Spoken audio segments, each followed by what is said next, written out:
It's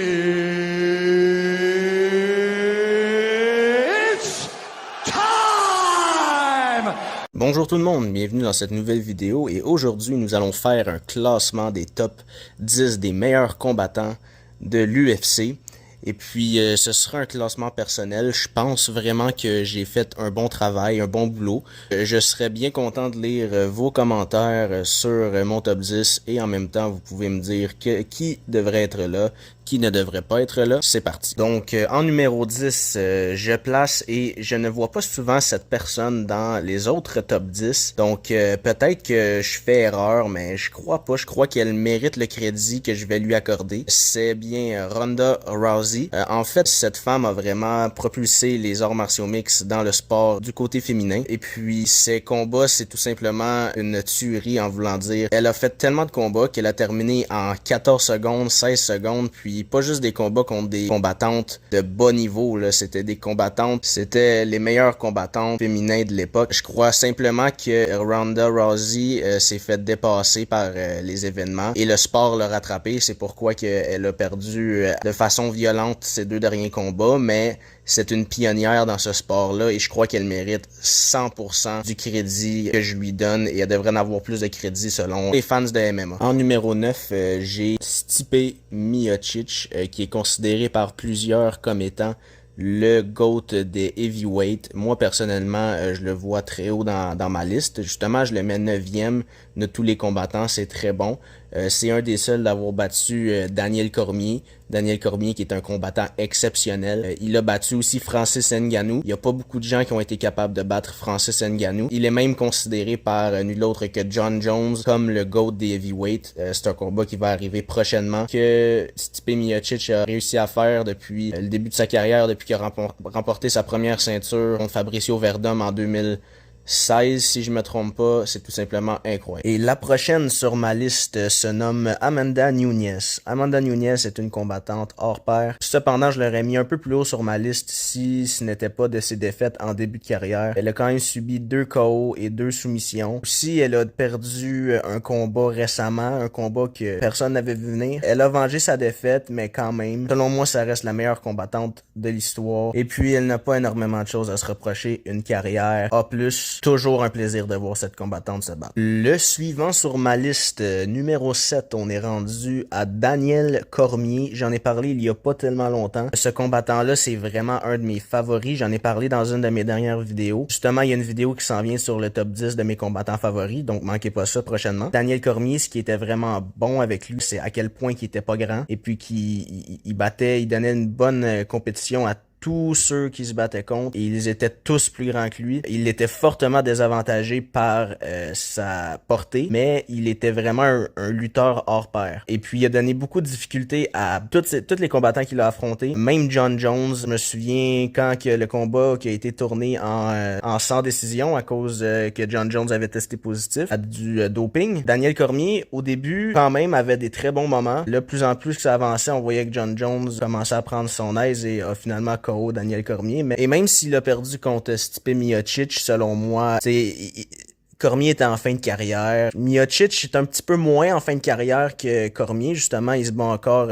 Stipe Miocic il est encore classé très haut. Cormier mérite vraiment sa place dans le top 10 de chacun d'entre vous. Le numéro 6 sur ma liste va peut-être vous surprendre, mais c'est Khabib Nurmagomedov. Et la seule raison qu'il n'est pas dans le top 5, c'est que oui, il était si dominant, mais il n'a pas été dominant assez longtemps. C'est-à-dire que oui, il y a 29 victoires, 0 défaites, mais beaucoup de ses victoires là-dedans sont au début de sa carrière contre des combattants qui sont vraiment mauvais. Et aussi, le problème, c'est qu'il n'a pas défendu la ceinture des poids légers assez longtemps.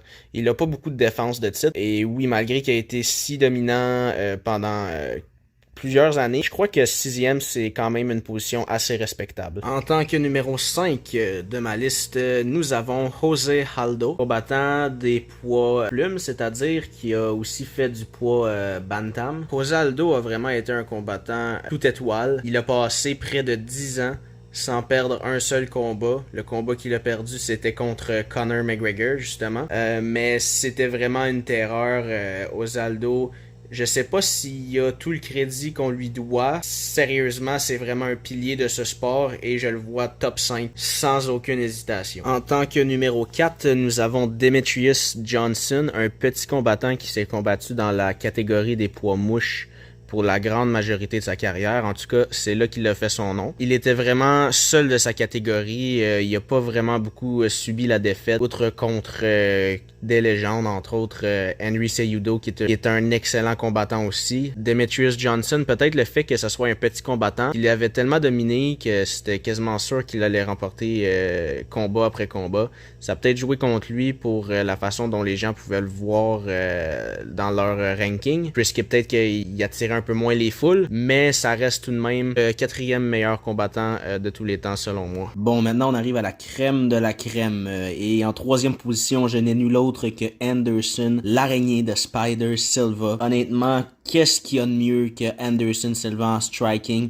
Ses coups, son mouvement de tête. Anderson Silva a vraiment pris d'assaut la division des poids moyens de l'UFC. À un certain moment donné, il était censé se prendre contre Georges Saint-Pierre. En tout cas, c'était quelque chose qui aurait pu arriver. C'est pas arrivé malheureusement. Selon moi, ça aurait probablement été le combat le plus anticipé de tous les temps. Mais Anderson Silva, quoi dire sur lui? C'est malheureusement parce qu'il a mal terminé. Il s'est retiré trop tard, beaucoup trop tard. Même en ce moment, il fait de la boxe, il devrait arrêter. Mais Anderson Silva, c'est mon 3e. Comme numéro 2, j'ai Georges Saint-Pierre. Georges Saint-Pierre, tout le monde connaît à quel point c'est un gentil champion.